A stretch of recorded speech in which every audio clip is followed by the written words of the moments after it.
வணக்கம் நண்பர்களே. மாடி தோட்டத்தில் வச்சுருக்கிற கத்திரிக்காய் செடி எல்லாத்துலேயுமே பூச்சி தாக்குதல் இருக்கும். ஏன்னா வெயில் நேரத்தில் கட்டாயமாக பூச்சி தாக்குதல் இருக்கும். தாக்குதல் இல்லாமல் இருக்காது. நம்ம அதை கவனிக்காமல் நம்ம விட்டுட்டோம் அப்படின்னாக்கா எல்லா செடிக்குமே இது பரவி வரும். மேலே இலை பார்க்குறப்போ எதுவுமே இல்லாதபடி நல்லா செழுமையாக இருக்கும். ஆனால் அந்த இலை திருப்பி பார்த்திங்கன்னா இந்த மாதிரி தாக்குதல், பூச்சி தாக்குதல் இருக்கும். இது சாறு உண்ணின்னு வாங்க, இல்லைன்னா இலைப்பேன் அப்படின்னு சொல்லுவாங்க. இதுக்கு நம்ம உடனே தீர்வு காணணும்.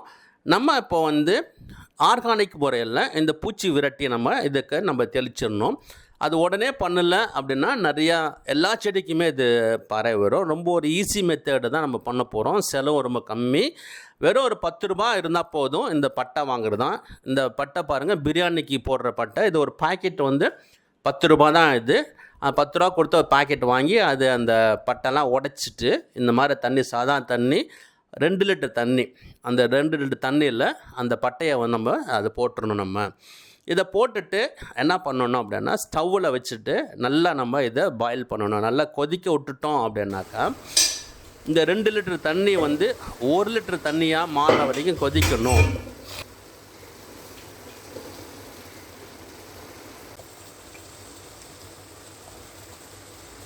ரெண்டு லிட்டரு 1 லிட்டர் தண்ணியாக ஆனவுடனே கலர் இந்த மாதிரி மாறுறப்போ மஞ்சத்தூள் இது கூட கொஞ்சம் போட்டுடலாம். இது நம்ம தோட்டத்தில் எடுத்த மஞ்சள் தான், அதில் பண்ண பொடி தான் இது.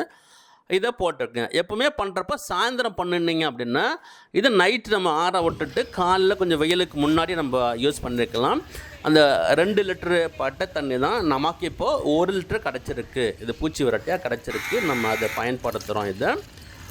இது வடிகட்டிக்குங்க. எப்போவுமே வடிகட்டாமல் நம்ம எதுவுமே யூஸ் பண்ணக்கூடாது. இல்லைன்னா ஸ்ப்ரேயில் எல்லாத்தையும் அரைச்சிக்கும். நம்ம ஸ்ப்ரேயரை வீணாக போயிடும்.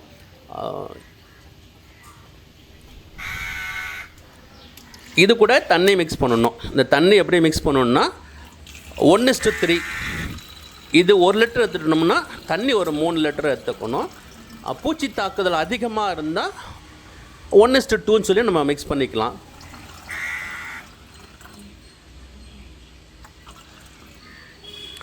நான் இது பாருங்கள், வடி கட்டாமல் அப்படியே நான் ஊற்றுறேன். ஏன் ஊற்றுறேன் அப்படின்னா, நான் ஏற்கனவே ஸ்ப்ரேயில் ஒரு வடிகட்டி வச்சுருக்கிறேன் நான். அதனால் நான் அது வடிகட்டலை. இது அப்படியே இதில் தண்ணி ஊற்றிடலாம்.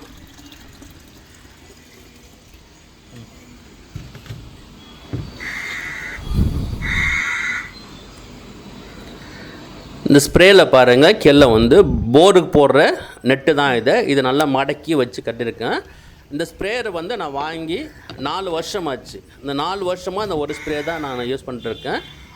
எனக்கு எதுவுமே அடைக்கலை. இதை யூஸ் பண்ண முடித்த உடனே நல்லா க்ளீன் பண்ணி வச்சிடுவேன் நான். அது க்ளீன் பண்ணாமல் விட்டுட்டோம்னா கூட நம்ம அது அந்த ஃபங்கஸ் மாதிரி வந்துடும், டஸ்ட்டு ஃபார்ம் ஆகாது பண்ணல. இந்த மாதிரி ஸ்ப்ரே பண்ணுறப்போ மேலேயும் ஸ்ப்ரே பண்ணுங்க, இந்த இலைக்கு அடியிலும் ஸ்ப்ரே பண்ணணும். ஸ்ப்ரே பண்ணுறப்போ கட்டாயம் கையில் க்ளவுஸ் போட்டுக்குங்க. கார்டனில் என்ன வேலை செஞ்சாலும் நம்ம க்ளவுஸ் போட்டுக்குங்க. இல்லைன்னா நமக்கு அலர்ஜி ஏற்பட வாய்ப்பு உண்டு. Okay, thank you viewers. மீண்டும் ஒரு வீடியோவில் சந்திருக்கேன். இது உங்களுக்கு பயனுள்ளதாக இருந்தால் உங்கள் ஃப்ரெண்டுக்கு அனுப்புங்க. பாய்.